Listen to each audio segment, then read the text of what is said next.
part was that the Becheve man was thinking that if you don't marry a Manu woman, you are not rich. Nobody. You are nothing. Among the Becheve people of southern Nigeria, a deep-rooted cultural tradition called Ugeli Ugolo has predisposed thousands of female children to infant marriage for many years.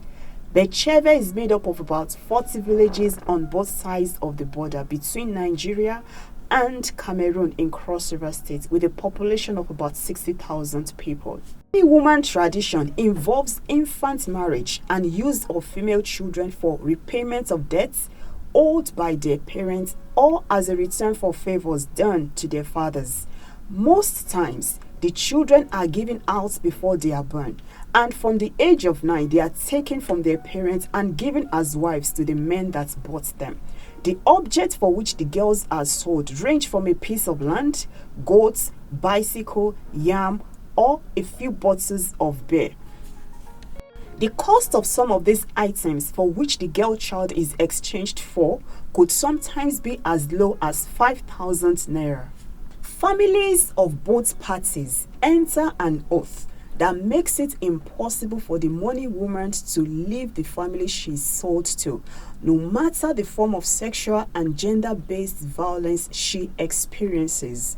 A money woman is considered a property of her husband's extended family. She gets inherited by a chosen family member upon her husband's death.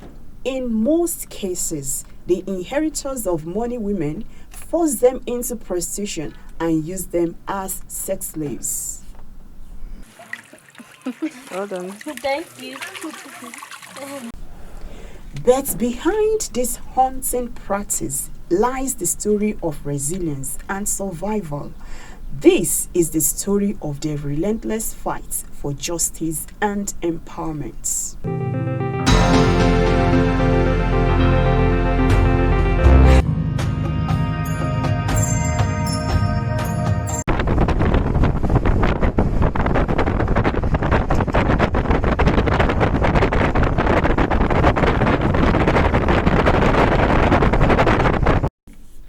In April 2023, Center LSD team embarked on a journey to Cross River State, determined to capture the success stories emerging from the implementation of the Male Engagement Project for Gender-Based Violence, Sexual Reproductive Health Rights, and Harmful Practices Reduction 2. Ejime Faith's life was forever changed when she became a victim of the money woman tradition. Despite the odds stacked against her, she fought for her right to education and faced the consequences of unintended pregnancy. Ejime Faith, I'm from Ranch. I'm a survivor of money woman. Like, I was 8 years and they took me to Kalumo to give me as a money woman. And when the money woman was going on, I'm not even the person that they gave as money woman. It was my grandmother last born that they gave as money woman. But when it was time for them to go and carry her and go and give as a money woman, the girl ran, went and stayed with one guy till the day he came back. He was pregnant. So they now say they will not collect the one someone has gone. They want to collect new one. They now exchange and gave me there. So as they gave, it's not even my mother that gave me there as a money woman. It's not even my grandmother. The person that sold my grandmother last born, the person is even dead. So there was no way for them to argue so much again that they don't need to give anybody again as a money woman. My mother tried to argue, but there was a problem that if they do not give anybody as a money woman, they will harm any of them. There was a very serious trouble. So they now decided to give me this as a money woman.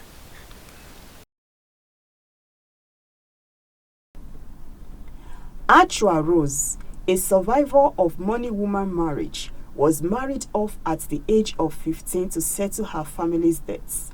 Now left to care for her 6 children alone, she shares her story of struggle. My name is Uchua Rose. I'm from Indeve. So as they send me with the old man, I there with my family, they be done already chop the man money, so no way they beg me ma can't stay. So that me they make the man no trouble them. I don't stay, born 6 children with the man now. So the man can't die now, leave me with the children. I deal with them now, they suffer school fees.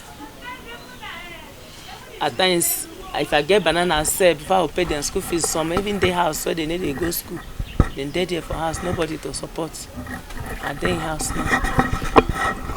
How old you dey when you decided to marry? That time, I be done already there, I be done already matured. You don't do like 15 years? Yes, 12 years. yes. How old the man be that time? The man be done old well, he be done reach like 60, 70 years. Because he died at the age of 90 years.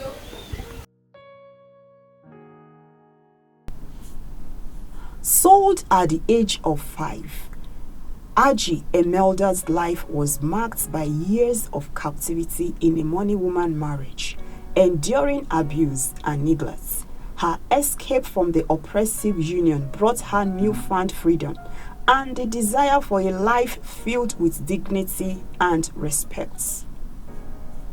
My name is Emelda. I'm coming from Becheve. Okay, how old you be? 70 years old. 70 years old. You're 17 now? Yes, sir. How old the people they give you as money woman? I was 5 years. The wife that he was in the house, the woman was first wife. And then he come and pay bride price for my head. And then my family take me to my house. And then the man is not taking care of me. He's concentrated on first wife. Then children that I born with the man is not take care of their children. Then I decided to leave them in my house. My name is Akawa Patient. I'm from Becheve too. How did they tell you as money woman give person? So I be still this small. Remember the age? So I don't know the day. I can't see the age of the man. I don't like the man. And the man too was very drunk. No care. When I run come meet my father will still carry me, go return him. I like that struggle every day, cry, beating. The man is an old man. I tell my father I don't like the man. The man says since don't collect the money, he no go fit return the man. On that most. With that struggle till you come born 4 children. Then the man can't die. From there again, they still can't carry me again. Give with the brother. The brother, the same thing, they take care. Now just like that, if you see the man now, you need to even know the time when the man they bath, whether the man they do anything, just like that. That the brother where die, live things where the brother live. You need to allow me make a touch. Say me I don't like him.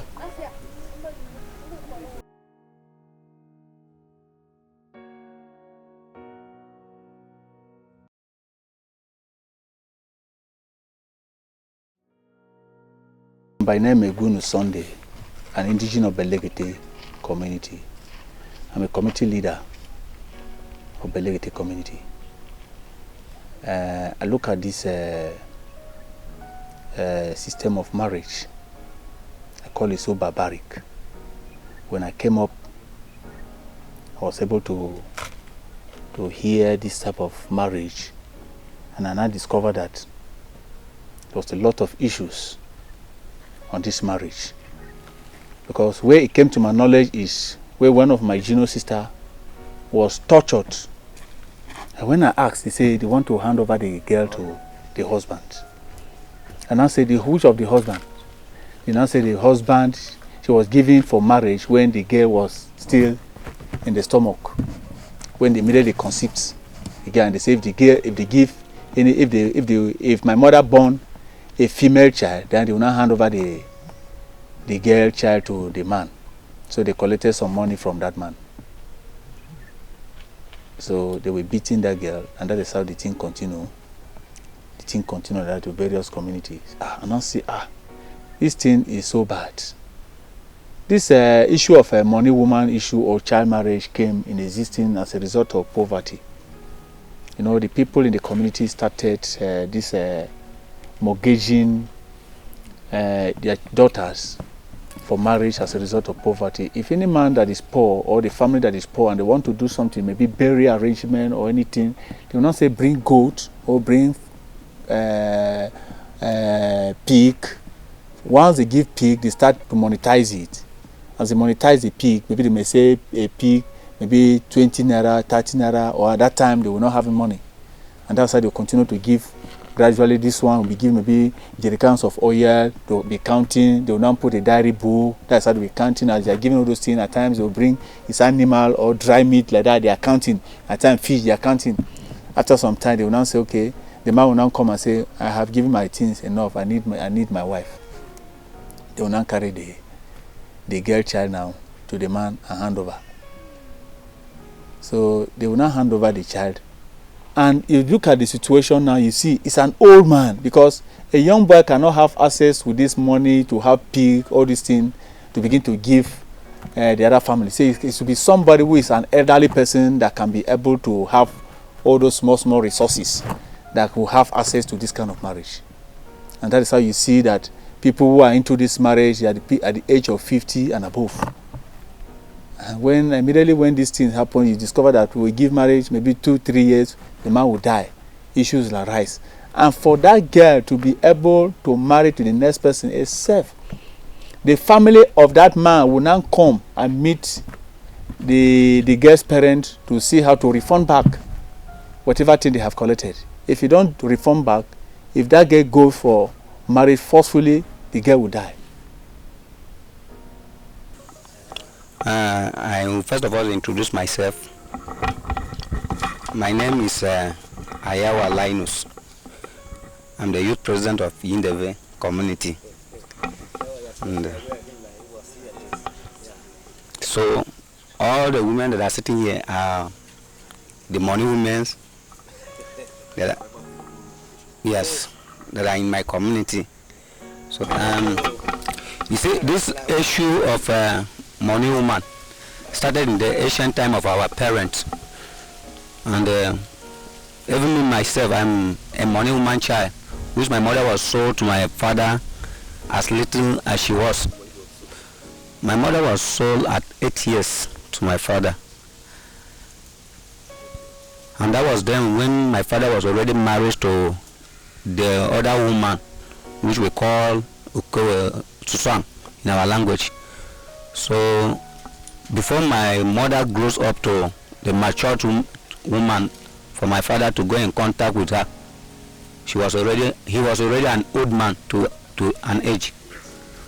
And you can see that most of us that are born of money children, we are suffering, because immediately my father was old now. He was not having strength to go to farm or to look for money and train me.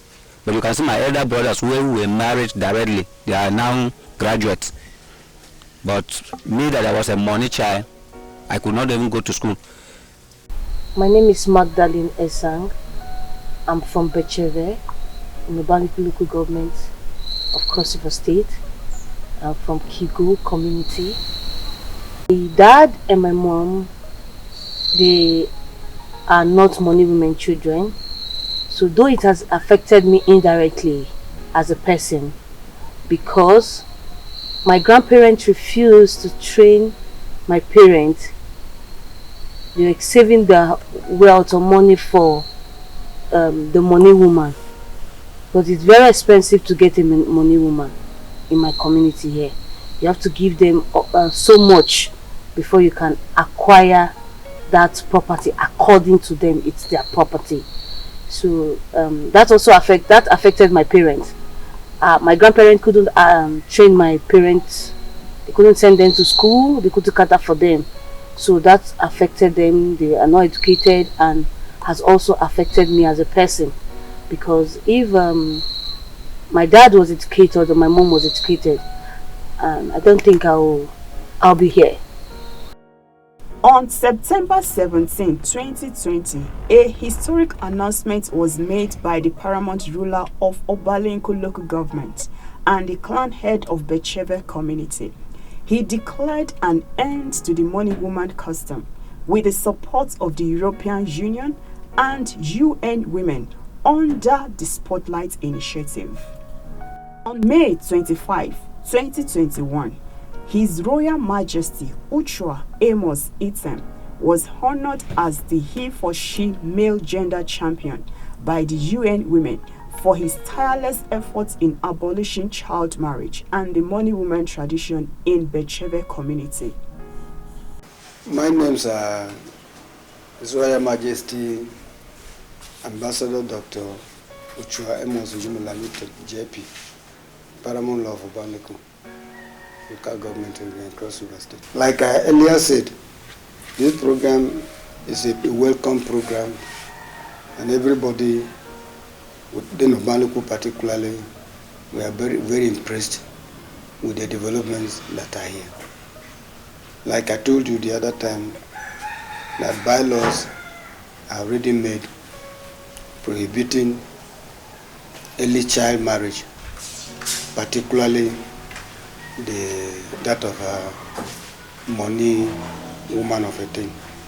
That within Obanliku, if somebody is both sex, male or female, they are not up to 18 years and they engage themselves in that, there are punitive measures that have been aligned to meet on them.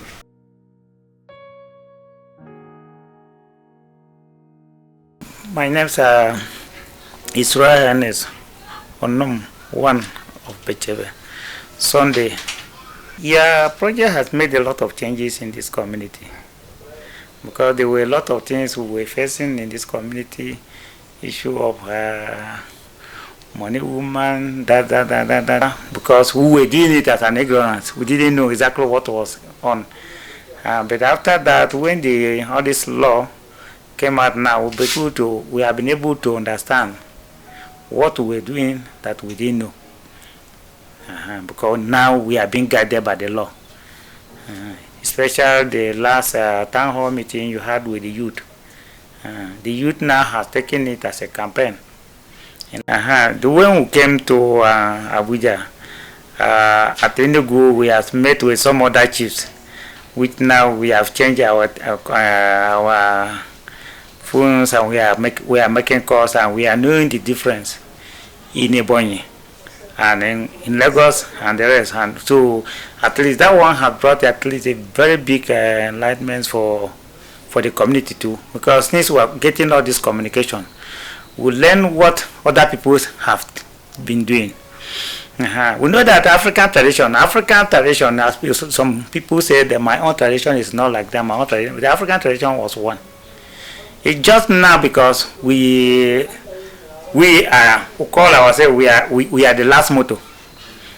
So since we are the last motto, we didn't learn exactly what some people had started about 20 years ago. So now with this our town hall meeting, with this our coming down to Abuja, we will meet with chiefs from Ibadan, chief from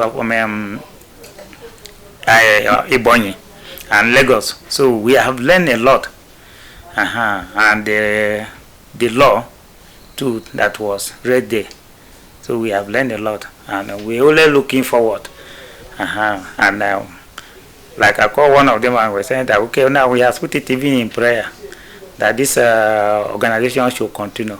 Over the years before the intervention of the Spotlight Initiative, there is what we call Ngolo and Money Woman, and that was their key. And right now, as I speak to you, we have not, it's no longer in practice in this community. So it's a great success we have been able to achieve as a result of the intervention of the Spotlight Initiative in this community. I am Chief Martin Imbush, the village head of Anapi. Immediately we'll start getting all these workshops, we'll start learning, like we will have up to 2 or 3 wives, we now know there's no difference between that the money woman and the legitimate woman. They are all equal. All the children were sending them to school. Everybody has every right, every of your child. Not that in those days that other child were more than the other one. So we don't have that practiced again. We learned a lot from them. When the issue of rape, the thing was rapidly in our side here. We learned we called a town hall meeting. We advised if you are checking a girl, you go not by holding her by power. You discuss with it. If he like you will go on in a normal way. We call all the youth and the young ladies. We discuss with them, with the boys too. That we, from what we learned from the council, we're having a lot of cases. As we start attending this thing, we document them. Those cases, like right now, we don't have them again. Yes, yeah, don't stop the culture of money woman. Yes, I'm here. How you feel as you hear and say don't stop the culture? So me, I can't like us with papers. Me, I say waiting me a face, my children don't know face am again. God forbid. Okay, so as they don't end the culture now, if you marry? Until now they don't end the culture. Maybe I feel marry, maybe they don't go grace and marry another man now. Now we still there like this. Before you marry another man, they go say I go return the money back before I marry another man. You know how much the money is? I mean, how did you know?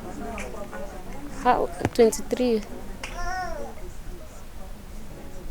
How the man? 75 years. Now when you just say you don't stop the culture of money woman, how you feel? I feel fine. Are they happy? Are they happy? I say yes. God don't bless. They bring this topic. I like her. Next is the survivors' present situation and the call for empowerment. But first, allow us to tell you about Faith Ejime's church journey. My name is Vincent Dania, working with Center LSD on the Spotlight project. I'm here with Faith Ejime. Faith is a chess champion and she's a survivor of the money woman tradition. She has a very interesting story that despite the trauma of going through the money woman tradition, she was able to emerge a chess champion in a competition that was done in Obanliku. So right now I want to go inside and watch her teach me how to play chess. I hope I beat her. I'm here with Faith, the chess champion. She's about to teach me how to play chess. I hope she teaches me and I'll beat her. And that will make me a champion, right? This is the rook. Okay. This is the knight. Okay. This is the bishop. Okay. This is the queen. And this is the king. And come and capture this one. If you do not capture my pawn, my rook. Okay. But the knight can't capture like that because the knight move only 2 steps and turn L shape. But the rook captures. The queen captures like the rook. The queen captures like the bishop. Okay. So we are about to play now. Alright. So what do I play? Play, let me play. You are the white, so you are the first to play. Okay, so It's only you can capture this pawn and this one because my pawn is in light square, your own is in light square. Okay. So you can use your own to capture my own, and I can use my own to capture your own. my queen, so it's obvious that she's a champion, like she knows this game, and I believe that this game will take her far. I want to learn hairdressing, and I still want to go to school further, and I want to take my chess game. Which work do you do now? Cassava, they clean a cassava. They plant cassava for farm. You get any handwork? No, not cassava.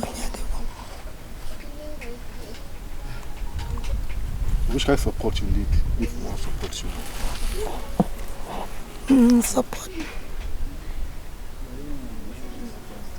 Even the money where they give me. Even what do you use the money to? I I go carry the money put for trader. I go dey sell something so that I go dey use the small. They feed my children.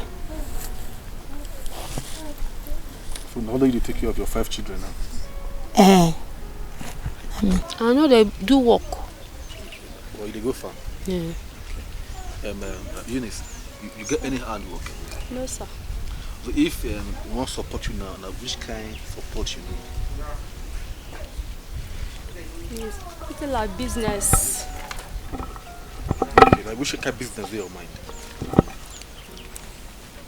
Business to open shop to sell this article. Okay. And only I will learn tailor. If you don't learn how to work, if you still learn how to work. If you give me tailor, go work.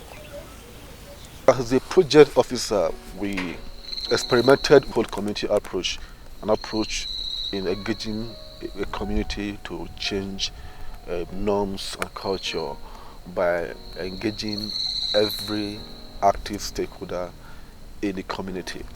So the experience has been bittersweet. The sweet aspect is seeing the willingness of custodians of this culture to change and accept a new way of life and then let go of the culture. But the bitter part is hearing the stories of these women.